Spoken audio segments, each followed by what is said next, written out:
Hello, Fearless Gamers, and welcome to another podcast here on Fearless Games. I'm Matt the Vet, and today I'm joined by... He's joined... Whoa. Skype lagged a little bit. He's joined by Matt the Clown, incidentally. We have a very special Matt-only edition of the podcast today. I think... Is this the first time we've done it by ourselves? Yep. It's the only time I've been involved in a two-man podcast. Oh, wow. Yeah, well, you know, I'm usually the one who's not here. Yes. Yes, but, the weekends usually are busy. It's that or, like, I'm asleep. For a while in the beginning, it was that I didn't have a reliable microphone, so it just either wasn't working or I didn't feel like fighting with it. And then I went out and I paid a lot of money for a much better microphone.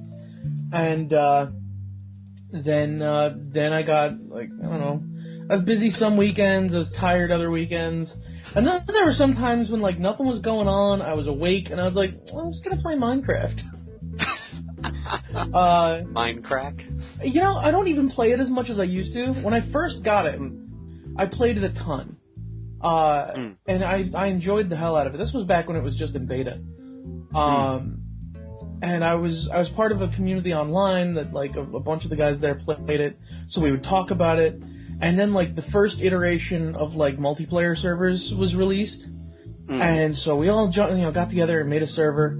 And it was just one of the most entertaining experiences, video game-related experiences of my entire life.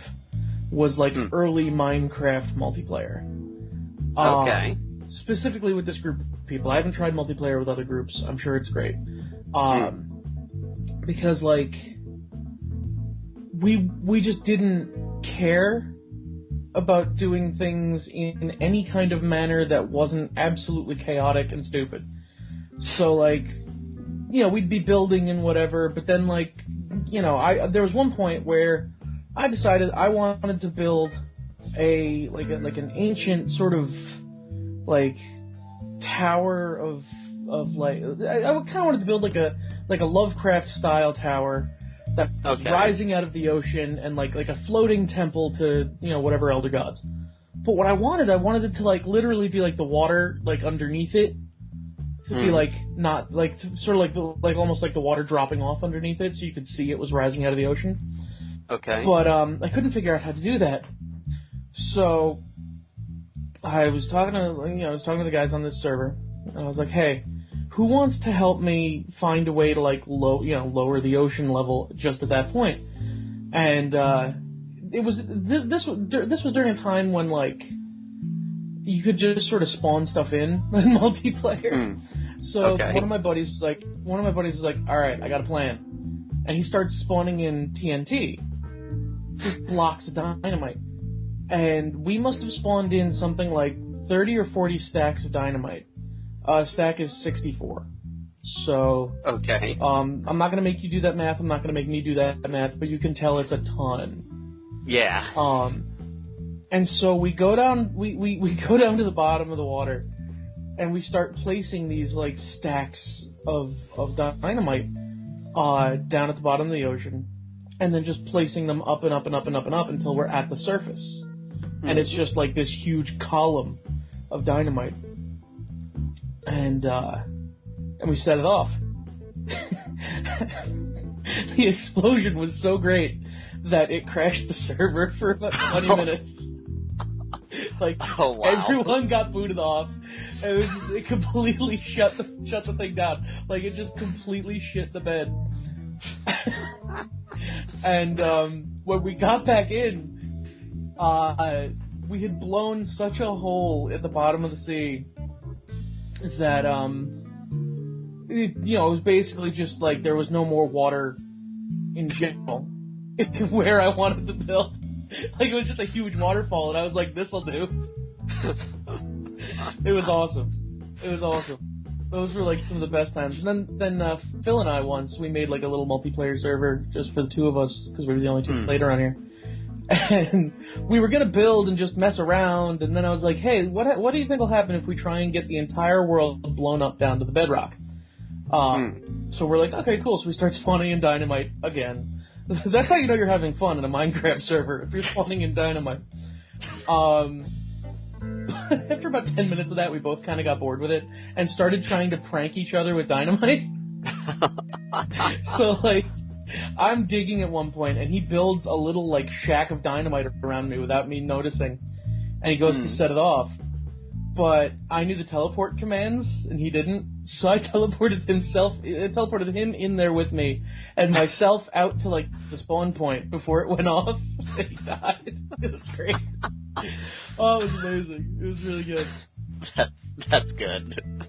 Yeah, no, the game was a lot of fun back then, and I mean, it's still fun, but they added, like, so many new elements to it. Someone tried to pretend to be Mojang to rob money out of my bank account once. Interesting. I got apparently somehow my PayPal account was hacked, and this guy started, it's weird, they only took out $80. I don't know why they just picked two. I don't consider $80 only. Like, that's a lot of money. Like, yeah, I'm not saying it's a lot of money, but for something like, if you have access to my PayPal account, why not try to pull out the entire account type of thing? Which is why I'm just kind of shocked by that. And the weirdest thing is they did it in $40 increments. How many dollars? I'm sorry, you broke up a little. 40. That's okay. But they somehow rigged it where when it came up on the receipt, it came up as Mojang. It's possible they bought something from Mojang. I have no idea. But which like, is Mojang weird has because a on couple the of games. yeah, but what's weird is it says Mojang on PayPal, but when you looked at my credit card, my bank statement, it said Skype. Got nothing. Yes. That account's been closed for like a year now, thankfully. I got rid of that. And I got my money back. But, I had a very interesting nerd moment with the Stark Lord. Uh-oh. Well, I don't know if you heard, but there's a petition going out to make a sequel to Dread. To what? To Dread. Dread. Okay, yeah, I heard about that. Yeah. Carl Urban made a whole video thing, oh, we're working really hard. So I got really excited, so I text the Stark Lord, and I go, Stark Lord, OMG, it's pretty soon, it's going to be time for judgment. And I did this in multiple texts, because I'm a silly nerd who likes to do over-dramatic. But it was past 11 o'clock, so he was asleep, and he had to be up in like 5 hours. So, awakened and little cranky, he texts back going, dude, I don't know what you're talking about. I'm sure it sounds cool, but it's past 11. I have to be up in 5 hours. Next time, just send it as one text, or just wait till the morning to tell me. And I'm about to go... You do have a bad habit with that. Yeah, I do. So, I'm about to apologize on the text, and immediately he texts back going, wait a minute, are you talking about Dread? And it totally changed the whole conversation right from that point. That sounds like him. And I was just like, okay, that's kind of funny. Still sorry that I did that. That sounds just like him. But, yeah, so I'm excited about that. I hope it happens. Yeah, that'd be cool. I liked Dread. I like Carl Urban. He was good. He was a very good Dread. Now, did you see the newest things with the new Smash Brothers game that's coming out? I heard we got Greninja and Charizard as like just individual playable characters. Yep. I think that's pretty cool. Yeah, Charizard and Lucario's Brawl moves are now their Mega Evolutions. That's cool. Charizard's the one that they gave him was the one where it's the black skin with the blue flames. So the actual dragon version. Yeah. Yeah, Charizard X. Yes. And, that's cool. Yeah, that looks pretty interesting. I'm excited to see how it goes. I liked some of the online features that they're introducing, and one of my favorite things is actually on the 3DS version, which is, it's called Smash Run. What you do is you and how many players are playing are teleported into like this space emissary stage from like the Brawl game, and you run around killing enemies. And these enemies drop items. These items will make you faster, hit harder, take more damage, not fly as far when you get hit, jump higher, and the like. And what happens is you only run through this for about a minute or two, and then once the time is up, you're all teleported to a stage, and then you have to play the other players with the power-ups that you gained. That's cool. I think it's going to be a lot of fun. I was not interested in the 3DS version until I found that out. I probably won't play it. I mean, you know me. I'm not super into Smash. Yeah. I like it as a concept. I like it with the right people. But I find that when I play it, I don't tend to have that much fun. Unless it's like a very, very specific group of people or very specific setting that, in my experience, is rare. Yeah. I certainly wouldn't... I mean, like... I'm not into fighting games to begin with, and it's not that good of a fighting game as far as fighting games are concerned. It's a great party game. Yeah. You know, but it's like a party fighting game, which is like... It's a weird sort of fusion. And I'm not typically into party games either. I hate Mario Party, for example. I can't stand Mario Party. I only could tolerate it for a small bit, and then I get bored of it. It's not that I get bored of it. It's that I guess I don't really like games that are designed in such a way as to make the players want to screw each other over. Like, that's why I don't play Munchkin. Because, like, Munchkin is, like, this really... Like, it's a well-designed game, and it's fun if you're playing with, like, people that you trust and who trust you, but at the same time, it's a game that will destroy that trust. Because, it even says, like, you can cheat as long as you don't get caught. And I'm like, don't put that in the rule book. You're just asking for, like, really just douchey people to play the game. Like, I've never actually played by the rules, because I will always stack my cards in my hand in such a way that I've got 2 or 3 times the maximum card limit, and nobody ever calls me out on it because I don't hold them where you can see them. I kind of like hold them in my lap. Yeah. You know, like, and I never do very well in those games anyway, so nobody bothers to call me out. And it's just like, I don't mind a competitive game, but it's like I don't mind playing Magic. I like Magic the Gathering. Magic the Gathering's fun, unless you're playing against someone whose deck is built to make sure you don't get to have fun. And I feel like those games are built where it's like people who have a predilection towards being willing to throw their friends under a bus in a game will play in that manner because they still have fun that way, and they don't care if you have fun, because it's not about you having fun, it's about winning because it's a competitive game. Yeah. And I feel like Mario Party is kind of like that in some regards. Not always, but like there were like when I last played it, there were some points where it was like people were really hoping to get like this one power up or this other power up that like screws over another player. And it's like, come on. We're trying to have fun here. We're friends. Why are you trying to hurt me like that? The one thing that I'm not a huge fan of, at least, like, I'll play Smash regardless of the style, but I really am not a fan of people who don't want to play with items. I'm like, that just makes the game more fun. I love throwing, like, the smart bombs and nearly killing myself trying to kill the other guy. I mean, like...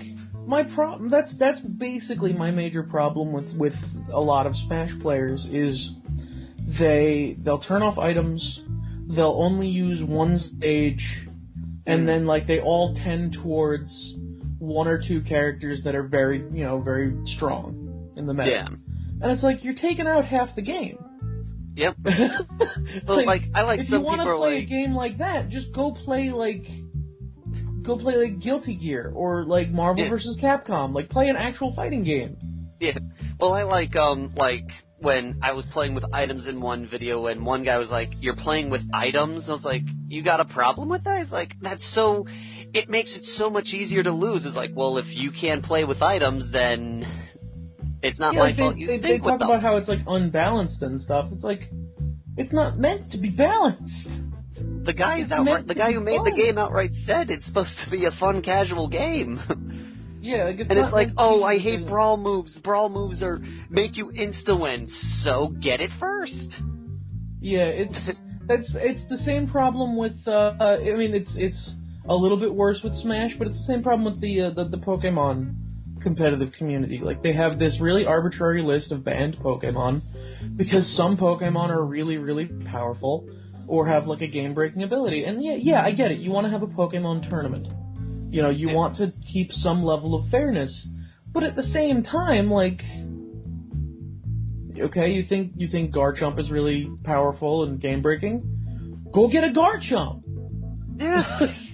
Go get a Garchomp, or plan to fight one, because you know, like, I don't know, maybe it's just me. I don't play these games competitively though, so I think a lot of that comes down to it comes down to, like, even in the 40K community and all that, if something is considered cheating, you may want to play with it, but you won't, so you can say, well, I'm the better man because I didn't pick that unit. Or I didn't pick that card because I'm the better man. And it's just like you said, well, if it's powerful, get it. Who cares if everyone thinks you're cheating? Right, it's available. I don't know. You know, it's a thing. Some people don't, you know, some people want to keep things as even and balanced as possible, and while I can appreciate that, at the same time, like, there are games that are designed for that purpose. Yeah. So why don't you play those games? Yeah. I mean, it's just kind of crazy how some people are just approaching this. And it's interesting because I do like how some of the new online stuff that they're going to throw in. I'm hoping that this does for Nintendo's online that Halo did for Microsoft, because Nintendo needs a stronger online community than it already has. I don't know if it necessarily needs it.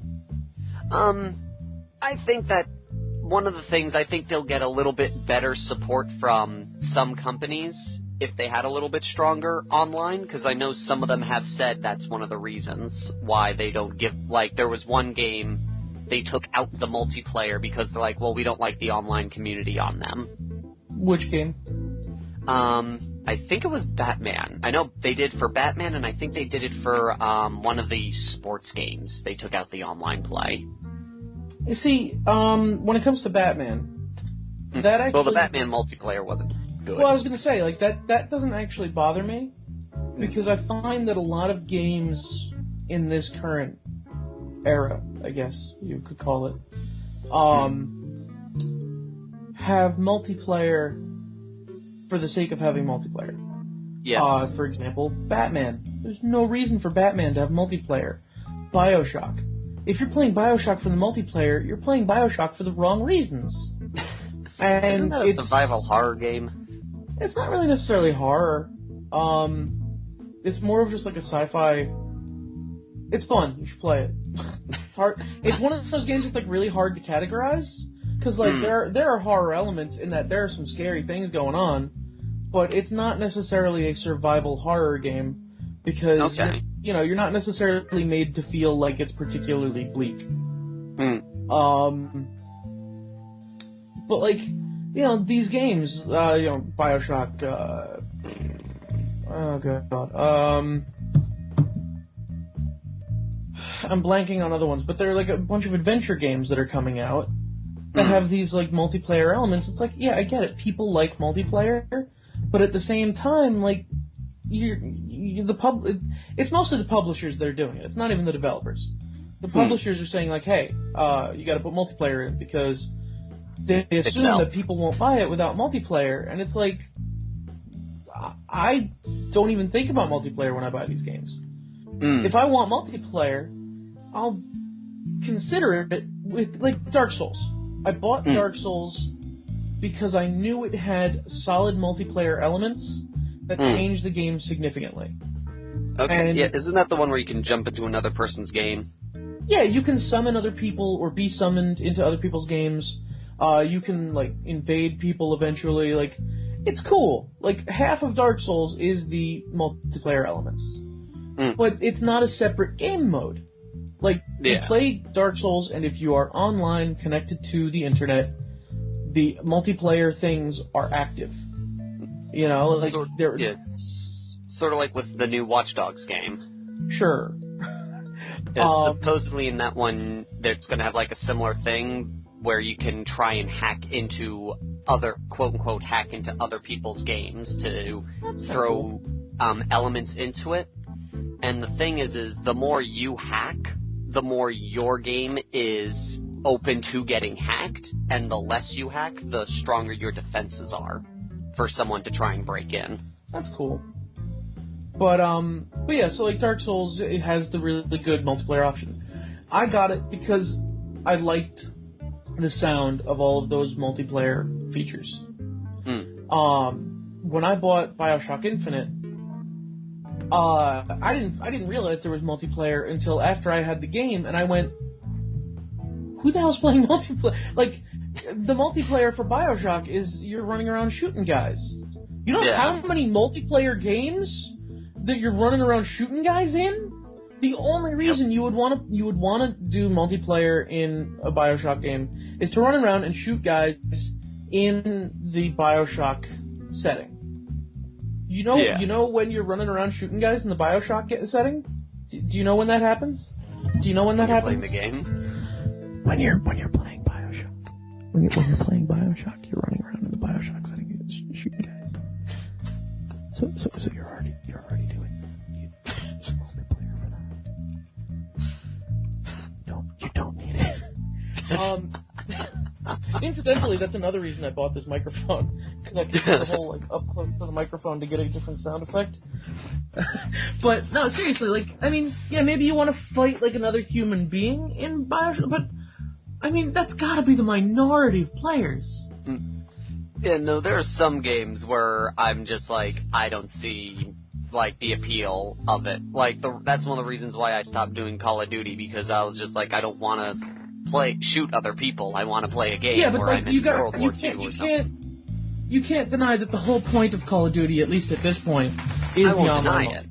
Yeah. Oh, I will not deny it. Like, that's fine. That's fine. That's one of the games I was talking about, where it's like, if you want to shoot another player, go play one of those. Yeah. Call of Duty, Titanfall. Sure, Titanfall is one of them. Just a game like almost any third-person shooter at this point. Yeah. But like I tried the Assassin's Creed Black Flag multiplayer. It was fun, but I was like, how was that? It was fun. I had fun with it, but it felt kind of repetitive because it was one of those situations where there's like a few different game modes. But you know, you can create a game with a game mode, but then other people have to join your game. If you don't create a game with the most popular game mode, you're gonna be sitting there waiting to play for like 4 hours. You know, and most people just play the one game mode, and that's why I burnt out on it after a couple of days. I was like, all right, yeah, this is fun, I'm done. Which is a shame. It's a shame because like it was pretty fun multiplayer. Yeah, I've always wanted to give their multiplayer a shot. I've been, like, so avoiding doing the story part of that game because I just want to go around blowing up ships and adding them to my fleet. How far into the game are you? How far am I? What was the last plot thing that happened? I just found out where the princess is. You mean the ship? Yeah, the slave ship. Like the slave ship. Okay. Yeah, the princess. Okay. All right. That was. I hated that mission. Okay. Here's why I hated that particular mission. Because I forgot that I had a certain type of cannon. And as a result, I wasn't using it. Like, you know, the close range fire, like cannons that like shoot fire. I haven't gotten those. Okay. Well, those are really good. You should get them. Which cannon is that? It's... Hold on. I'm gonna look it up. Like, so you have the broadsides, you have the mortar. I'm assuming you got the mortar. Yeah, I have the mortar. Okay. I think it's called, like, the heavy shot or something like that. Yes, the heavy shots. Yeah, if you ever see a ship just start shooting fireballs, that's what they're doing. Okay. I don't remember which button. Well, you're playing it on the Wii, right? Yeah. I have no idea what button to hit. Yeah. For the Wii. I think it's the same button as... You know how you aim with one... Do you aim with one button and fire with another with the broadside? Yeah, the triggers. Okay. You aim with the one trigger and then you hit the bottom trigger to fire. Try hitting just the... I don't know if you have this cannon yet. You can find out. If you just hit the bottom trigger, it fires off the close range cannons. Okay. If you have them. Because you're not really supposed to aim with those. Those do so much damage. And I didn't realize that I wasn't using them. So I was just getting my butt touched over and over again by this slave ship. And it was a nightmare. But I finally went back, and after I realized I was using once I started using those cannons, the world was my oyster. No, I love the mortar, because whenever I find a man of war, because I'm not high enough level to deal with a man of war yet. Yeah, you should be running from them. What I've been doing, and it's worked great. I've gotten like 3 man of wars in my Kenway fleet now. Nice. I found them fighting other ships. Okay, yeah, that happens. So I'm like, okay, and then I just mortared them from so far away, and just mortared them until they get too close, and then just broadsided them to death. And the mortar has saved me so many times. The mortar's pretty solid. I can't figure out, where do you get the elite plans for the hull and the broadside? You gotta get you gotta start finding some dead bodies. You gotta find treasure maps. Okay. Yep. I have to figure out where those maps are from. Have you ever stumbled across a dead body? Yeah, I've picked up a couple of treasure maps. I just can't figure out which map they're from. Oh yeah, they don't tell you. You gotta explore. Well, I think at one point, I don't know if it was just the first one or not, when I was on a map that a treasure map was relevant to, it made a note going here on. Yeah, it tells you. Yeah, that's true. You're right. It'll tell you when you have a map in the area. Yeah. So I have to go map hunt. So I have to go hunting down treasures. I mean, it's faster if you just look at the treasure map, take down the coordinates, and then go to the regular map and figure out where those coordinates are. Okay. Because then you'll have a general idea of where to go. Where it's supposed to go. Okay. So once you solve that problem, you're like, all right. God, that game was so good. It is so much fun. Oh, God, it was so good. Yesterday, I wasted so much time just gathering shanties so I had music to listen to while I was sailing up the ship. The shanties are top notch. And then I just went, whale hunting. It's great. Elena, what's great about it is I first went whale hunting, and she's sitting there going, "No, that's animal cruelty!" And then I went and hunted a shark. And then, I kept saying that, and then I went and hunted a shark, and I'm like, what, no, oh, poor things? Like, no, I don't care about sharks, kill them.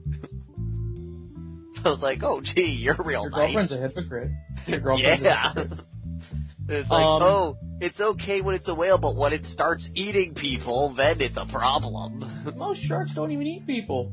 I know. The first time I hunted a great white, it was maybe 1 in the morning. And Phil and Robin were here. Okay. And we were all hanging out, and they were, I loaded up the game because they were doing whatever. And sometimes you do that. And so I'm like, I'm gonna go hunt a great white. I've never done this before. So you know how sometimes the great white will just jaws out of the water right in front of you. Yeah. So that happened, and I screamed like a little girl. I screamed like a little girl so loudly that it woke my mom up. And she came downstairs. She's like, "What are you doing?" No, she didn't come down. She called my cell phone. That's what happened. She called my cell phone to find out what the hell I was doing. And I was like, "I'm sorry. Something scary happened." That game's so good, dude. I did I think, I spent over 30 minutes trying to do the white whale, mission. I haven't done that yet. I don't know if I'm gonna. I did it once, and I then just sold the skin. You jerk. Well, I don't like the whale hunting outfit. I know, but something like that I'd probably hang on to just because it's like, this thing's cool. I want to play the game again, but I'm at the point where, like, I don't know if I want to play through it from the beginning or just go back and do all the stuff I haven't done yet. Because I started playing the DLC for it, and it wasn't great. Yeah. You know what it was? The gameplay was fine, the characters were fine, I really like Adiwale, but I came to a point where I couldn't progress in the plot of the DLC until I released another 100 slaves. Okay. And it's like, releasing 100 slaves, there's no small amount. Yeah. Like, you pretty much have to take out a slave ship, which, you know, that's not the hardest thing in the world, but, like, they're usually guarded, and you can't actually attack the slave ships. Like, you have to just take out the guards, and if the slave ship gets hit, then, like, slaves die. And it's like, I was looking at it, I was like, guys, don't make me do side crap to get the plot. Like, encourage me to do side crap with like, you know, rewards, but if I have to free 100 slaves to progress in your little plot, it just feels like you're forcing me to play longer. You know, like you're artificially extending the playtime.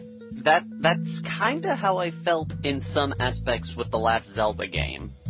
Because there was like there was this one thing called dowsing, and I hated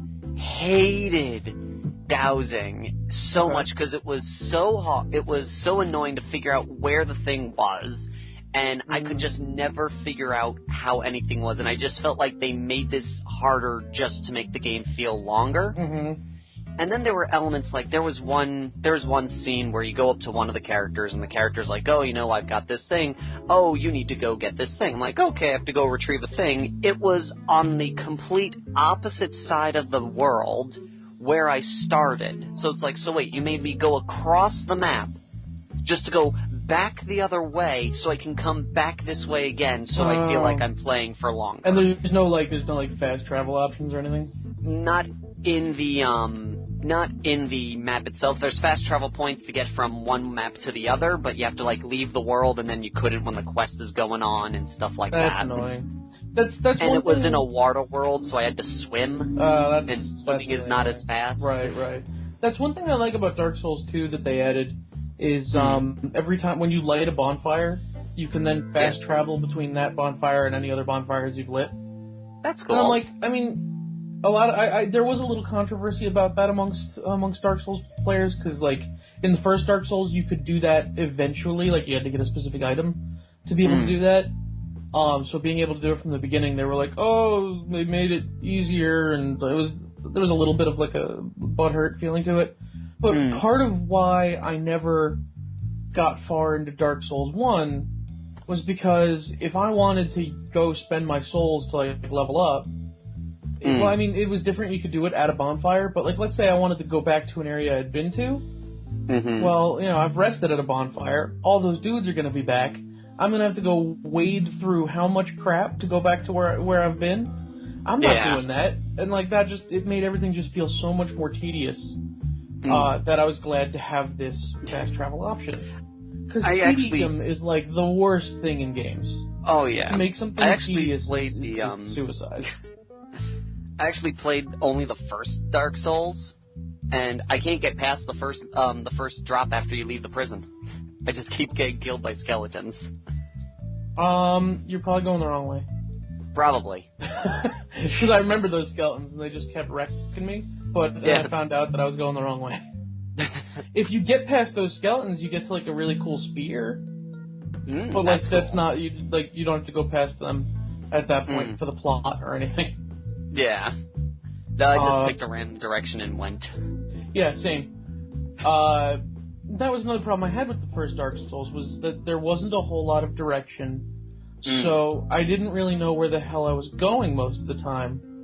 And as a result, it was just like, well, I'm lost, I'm confused, I keep getting killed by skeletons, I'm not having fun. There's a little bit more direction in Dark Souls 2, in that from the first place that you live or that you visit, there aren't as many places to go to. Okay. You know, you only have a few options. So, you know, when you get to that first town, it's like, okay, I can go this one way, and oh god, I'm surrounded by giant, heavily armored dudes, and I'm getting killed real fast. And then you can explore a little bit and find another path that brings you to a much easier place. I definitely like that more. I like having I don't mind an open world. I just need to know where I need to go if I want to continue the plot. Right. Like, that's kind of like how I like the Elder Scrolls games. It's very open world, but they give you that one little icon that tells you this is where you must go if you want to continue the plot. Yeah, Elder Scrolls is fun. I really liked Skyrim. Oblivion was not that good in retrospect. Oblivion had a lot of really good side quests going on, but for the most part, it was kind of bland. But Skyrim was really solid. I wanted to get the DLC, and I never have, where it allows you to get a dragon mount, just so I could ride a dragon. Yeah, I never really... every time I read about the DLC for, like, most of the Elder Scrolls games, I'm like, that's cool, I never really bother with it. Yeah. Not a lot of, like, the horse armor, and it was like, so it's just so my horse gets armor? Right. It doesn't do anything? Right, like with Oblivion, it's like, okay, if I'm using Shadowmere, my horse can't die anyway. Yeah. What I want to know is if Elder Scrolls Online is any good. That I haven't heard anything about. Because that came out for PC, I think, like a week ago, maybe 2 weeks ago. And I'm really curious, because like, it could be really good, or it could be absolute garbage. Yeah. I'm not sure. That's like an MMO thing, right? Mm-hmm. It's an MMO for Elder Scrolls. MMOs never really appealed to me. I love MMOs. I'm such an MMO freak.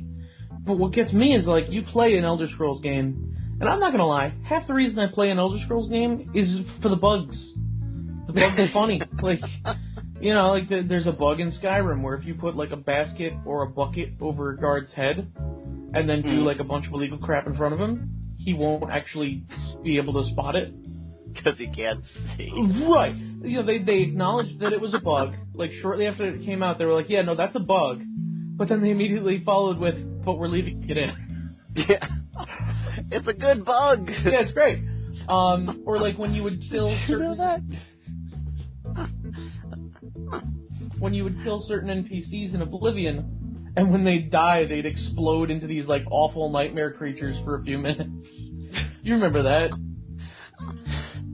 I don't think I ever killed an NPC in Oblivion. Oh, you should. The one thing that I ever did is the greatest glitch that ever happened with me was, this one where you're trying to cure yourself of vampirism.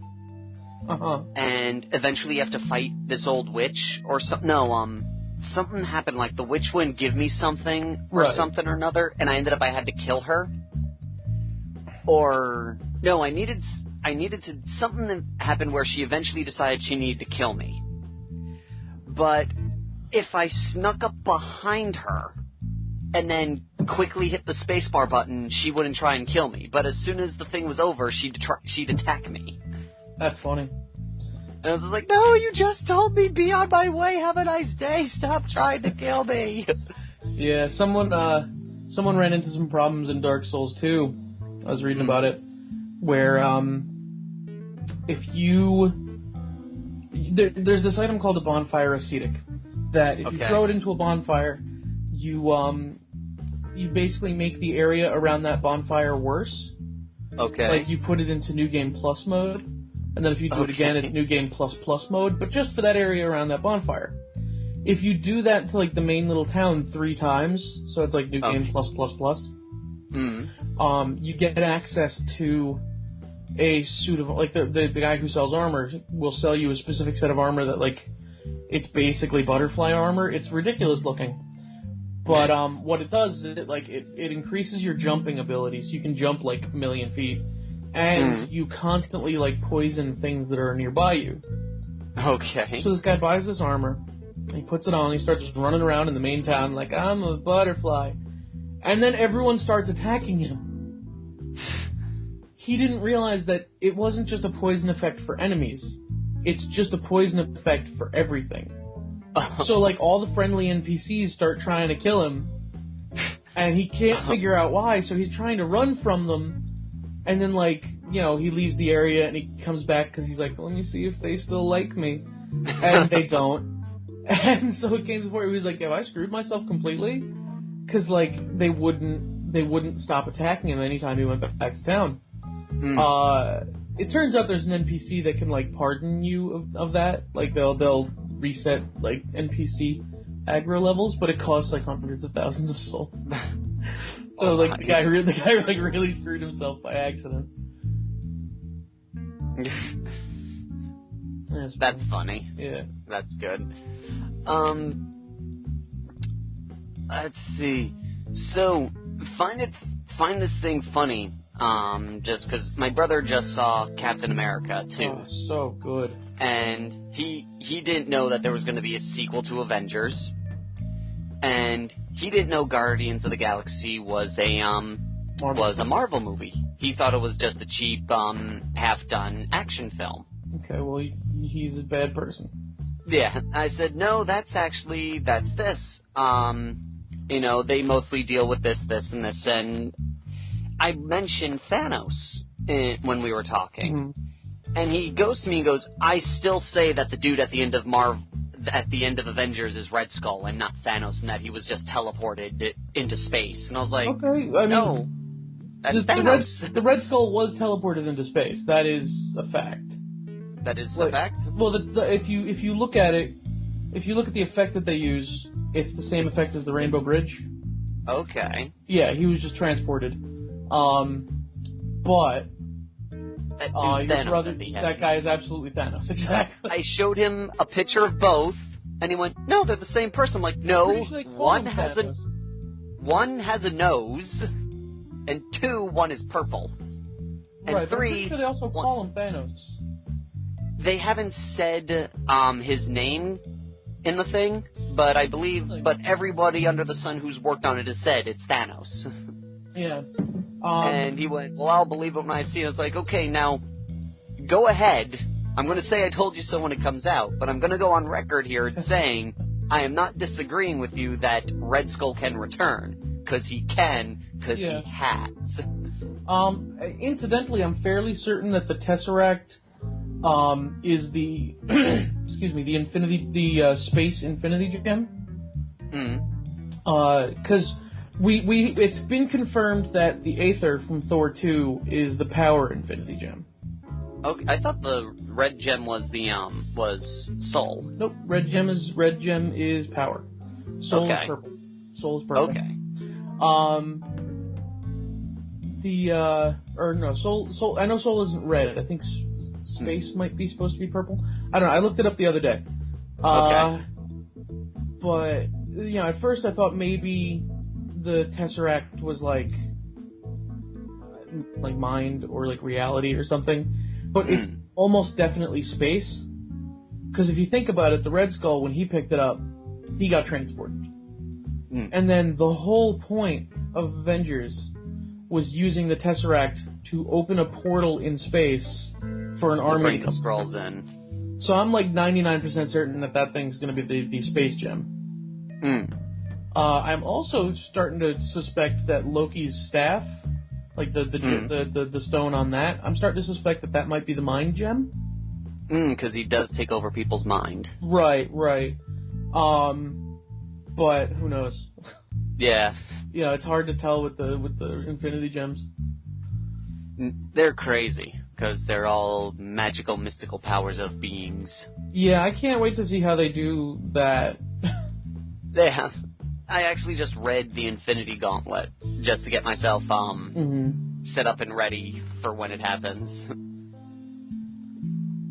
But I'm excited to see how that happens. Yeah, it's gonna be madness. Oh, yeah. But yeah, no, I still have this ongoing argument with him that the dude at the end of Avengers is not Red Skull, that it's Thanos, and he refuses to believe me. I was like, dude. He's wrong. Yeah, and I was like, dude, 1, chin, 2, purple. It's like, Red Skull, is awesome and all, but I don't think, 1, he would survive in the vacuum of space and be able to control the Skrulls. Well... Or convince Loki that, The Chitauri aren't the Skrulls. They, I believe the first time we saw the word Chitauri was in Ultimate Avengers, and that was the name that the Skrulls called themselves in the Ultimate Universe. Okay. However, since the Avengers has come out, the Chitauri have shown up as a separate race in the comics. Ah, okay. So I'm a little confused as to whether or not Skrulls are going to ever be a thing in the Marvel Cinematic Universe, if the Chitauri are the Skrulls, because they didn't really look like Skrulls, they didn't really act like Skrulls, so I didn't really want to call them Skrulls. But the Chitauri weren't a thing in, the main universe, so it's a little muddy. But I'm sure if we ever see a real Skrull, we'll know. Hopefully. But it's just crazy. It's interesting how sometimes, how often we could just get into, just arguments over stupid stuff. It's part of being human. Yeah. Humans are about stupid crap. All the time. Yeah, pretty much constantly. We still debate over, certain Muppet movies, which ones were good, which ones were bad. I don't debate over that, because I've only seen, one. And we argue. He tried to convince me that the fridge scene was plausible in Indy once. Who did? My brother. Your brother's stupid. I know. I sat there going, no, there's no way he'd survive that. He's like, those things were built to... Okay, 1, they weren't built to be opened from the inside. So... Yeah, he couldn't get out of the thing. And, they're not made of lead. They're lead lined, so he's okay from the fallout, but that meant nothing as soon as he got out of the thing and stared at the mushroom cloud. And he would have been baked alive like the dummies. It was really stupid. It was extremely stupid. Yeah, it was the dumbest. It was horrible. I like the Cinema Sins video on it when he's just talking about all of the bad things about the fridge. And did you hear apparently the guy who did Goonies is working on doing a sequel? I did hear about that. I wasn't sure if it had been confirmed though, so... Apparently that's what the actual director said in an interview, but I take it with a grain of salt because, if I remember correctly, it came from a TMZ article. And so, sometimes they're on the ball, sometimes the people that they're talking to just say stupid stuff to see what they would believe. Yeah, it'd be cool, though. It would be. I'd be down for a Goonies sequel. I mean, it would, you'd have to figure out who, what the characters, are the characters going to be the original Goonies? Or are they going to be their kids, or is it just going to be it's hard to really tell. Yeah, the only thing that I could fathom it being is maybe getting 1 or 2 of the original actors to play as parents or just random cameo adults. Well, I mean, to just appear in it. I mean, Sean Astin, he's still acting. Was Sean Astin in it? Actually, I'm starting to doubt myself. Hold on. I never knew Sean Will Wheaton was in Astin. Stand By Me. But then again, I never saw Stand By Me. The Goonies, 1985. Scroll down. Sean Astin, yeah, okay, he was in it. I'm not going crazy. Yep, he was Mikey. Yeah. Which is basically the main character. Yep. I think Chunk, whoa, Chunk Jeff got Cohen? he's not fat anymore. Yo, he is unrecognizable, dude. Yeah, he is. Go to his IMDb page. Yeah. He is I would never guess that was him. I mean, he hasn't been in anything since 1991, but Jesus. Wow, you would never know that he was the Truffle Shuffle guy. Yeah. Damn. Let's see. Let's look at Sloth here. He's only been in, like... He's been in a couple of things, but nothing past, like, the 90s. Yeah, a lot of these guys, their careers ended in the 90s. Like, look at the guy who played Data. He hasn't done anything since 2002. Second time around. He was in Encino Man. Oh, man. He's in Tales from the Crypt.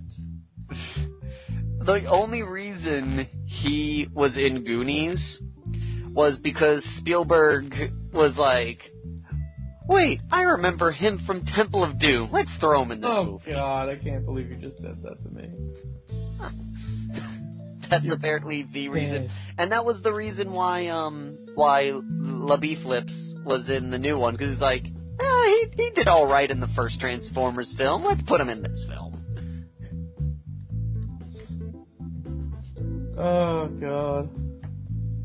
Shia LaBeouf, I'm on the fence with whether or not he should be thrown into a fire.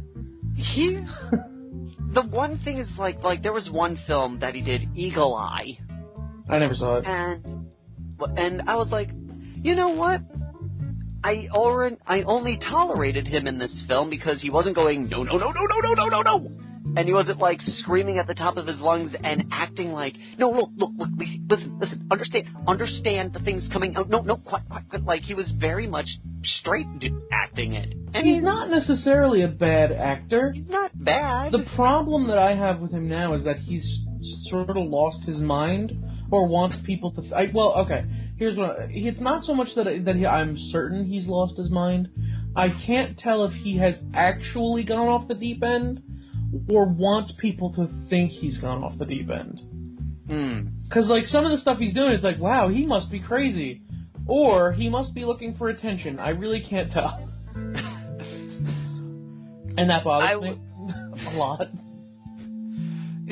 Like I said, there's some things where I'm like, okay, and then they're like I said, I didn't think he was too terrible in Eagle Eye, but then I watched Transformers.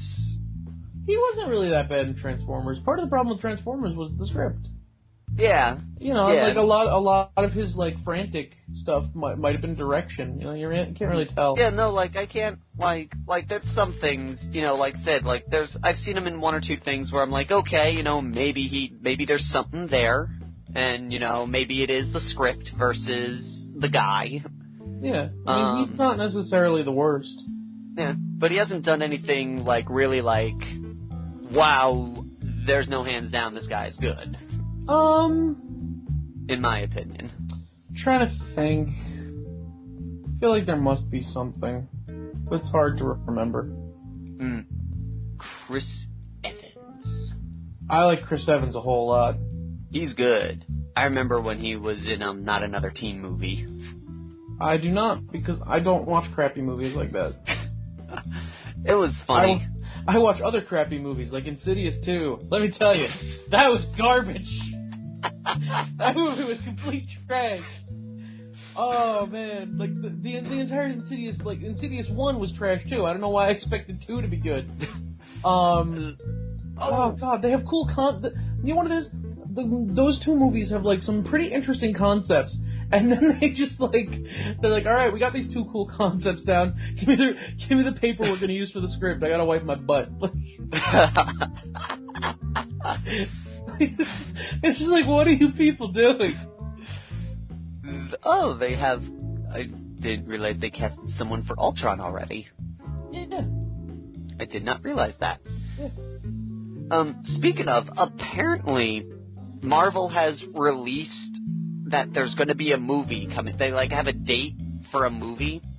They haven't announced what the movie is or who's going to be in it, but they're just going but it's coming out this day. And have they said anything about it? Nothing. They just said, here's a date, we'll tell you what it is later. Okay. And some people are thinking it might be Stephen Strange. When's it coming out? In like 2000, I think the date is for either 15 or 16, 2015 or 2016. I can't remember. It's possible Doctor Strange is getting a movie and they haven't like flat out told us. I think that'd be cool. Odds are he's getting a movie, but at the same time he might not. They might have just been it could also be Hank Pym because he's gonna be a thing now. They've announced like they have casting for Ant-Man. Okay. So like. I doubt it'll be like, oh, we're not going to tell you what movie it is. It's totally Ant-Man. Yeah. I mean, it could be, but I don't know. No. We'll find out. We're certainly going to find out sooner or later. I actually saw the original Strange movie. There was a Doctor Strange movie already? Yeah, there was. It was one of those. It was like in the same category as the first Cap movie or the first Fantastic Four film where they try to make you forget that it existed. Don't talk to me. I think I still have that on disc somewhere. I think I do. I think I have it on my external or something. I hear that they casted Dr. Doom for the new one already. Cool. I mean, it's not Marvel doing it, so. No, it's still Sony who owns it. Still the jerks that ruined it the first time. So, well, like, I will say, whatever. I'm not. Oh, according to this, it's Fantastic Four 2. Well, that's what they're calling it right now. Of course they are. They're trying to make us forget about Rise of the Silver Surfer. But they only have 4 people listed, and it's the Fantastic Four group. I would kill a man to be able to change history in such a way that they hadn't used the Silver Surfer in the last movie. Because now, like, Marvel can't. Well, not only was it not that good, Marvel but can't because it was done, Marvel can't do it. Yeah. And it's like, let's see. Damn it. They've got Kate Mara as Sue Storm. Hold on, let me look through that. Kate Mara, M-A-R-R-A? Yep, M-A-R-A, like Star Wars. Okay, let me see what this lady She was in, Ew, no! I mean, she's cute, and, like, I'd totally do things I can't talk about on the podcast to her. But no! No! They've already ruined it. Keep going. Miles Teller as Reed Richards. Miles Teller. He was in Insurgent, 21 and Over, Project X, The New Footloose. I'm just looking at his face. Ugly. Victor Von Doom is Toby Kebbell. He was in Prince of Persia and in Wrath of Titans. What's his last name? Kebbell, Kebbell. Okay. He was in Warcraft the film, Dawn of Planet of the Apes. He's also in. Oh God, I saw him in something recently. What did I see him in recently? Oh wait! Oh my God, he was in Rock and Rolla. Yep. Oh my God. Okay, I'm okay with him because Rock and Rolla is one of the best movies. That Did I you see haven't Rock seen. and Rolla? Oh, you gotta see Rock and Rolla, dude. Oh, that's a good movie. And okay, let's see. Okay, I'm okay with him. Jamie Bell as Ben Grimm.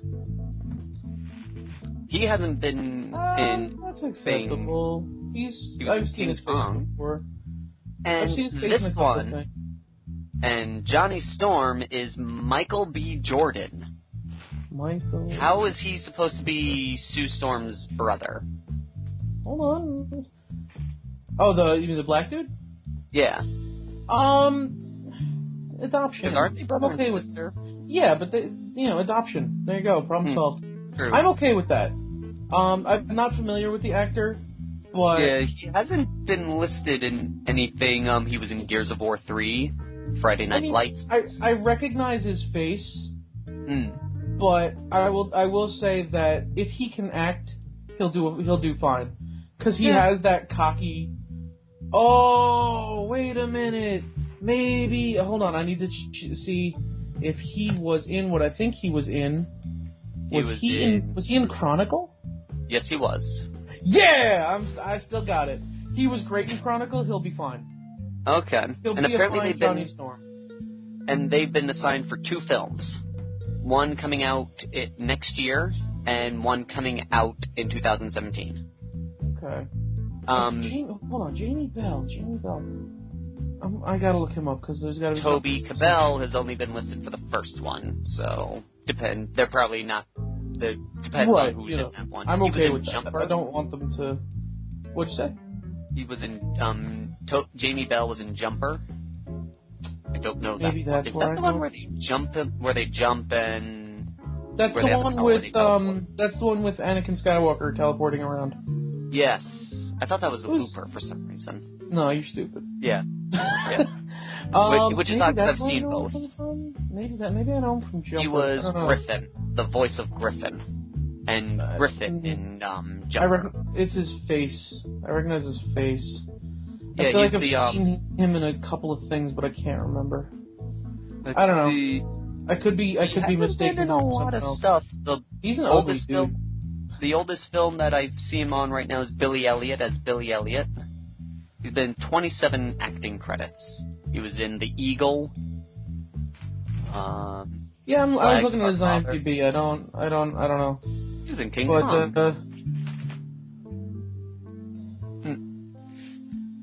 It's interesting. I hope that it is better.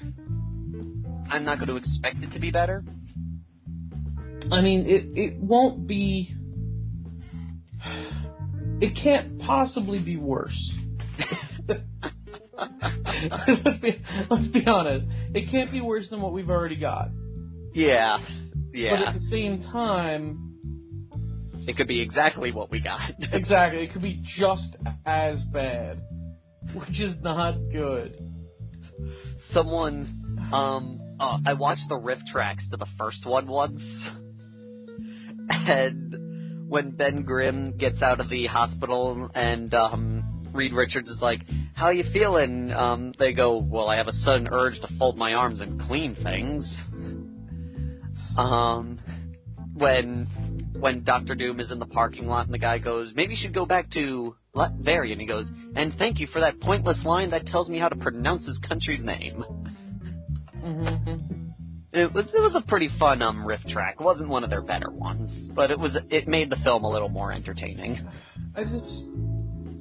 I really want Disney to start throwing money at all the companies that own the rights, the film rights to all of Marvel's stuff, and just so that we can get it back.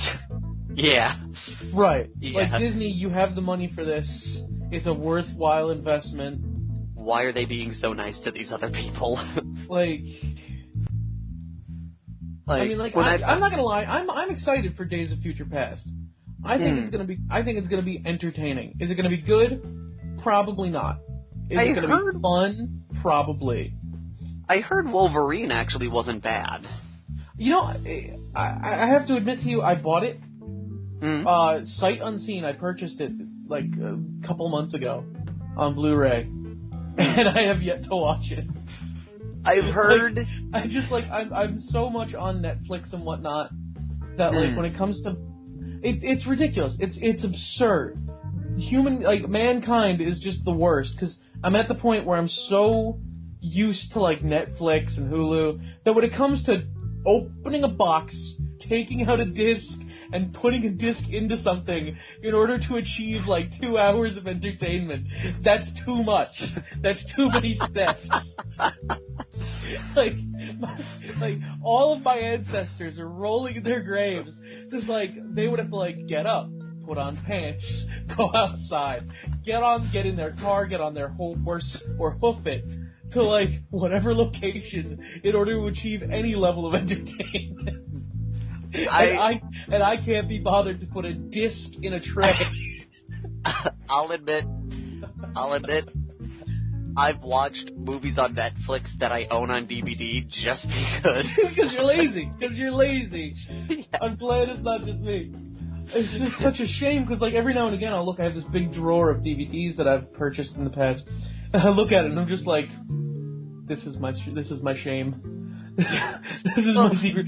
All the money I've spent on you, and I never look at you anymore. Well, and the worst part is it's not like I can't even use the excuse I'm at my computer, so I'm right there as an excuse. I've done this when I'm cleaning my room. I've gone either put the disc in the Xbox and play it, or Netflix it, and I picked Netflix. Yep. Or my digital copies of the film that I bought. And sometimes I do that. Sometimes I do that because I'm like, oh, well, it'll be HD on this. And I'm like, I'm not even watching the screen. Why do I care? I will get up from my PlayStation, come up to my room, and get on my computer to watch a movie. But I will not open a freaking disc case and put a Blu-ray. Because you know what? I'd have to take the game out of my PlayStation. I'd have to take the game or whatever else is already in there, find the box for that, put another disc in. Like, for some reason my brain is like, nah, dude, that's way too many steps. You gotta do this in like 3 steps or less, otherwise it's not happening. So, it's awful. Fearless gamers, tell us, do you do the same as us? Or are you less lazy than us, and do you actually put that disc in the disc drive? We're just the worst. Let us know. Inquiring minds would like to know if we are alone in this or not. I think with that, we have run out of time. Yes. Alright, Fearless Gamers, let us know, that previous thing. Let us know how you feel about movies. Let us know what you feel about the multiplayer and all that jazz. Yeah, all the things we spoke about, comment, do it. Yes, give us your thoughts. We'd like to hear it. And if you have any questions, let us know. We will answer them. We promise. And so, thank you all for listening, and until next time, Fearless Gamers, this is Matt the Vet. And this is Matt the Clown. Saying take care. Peace.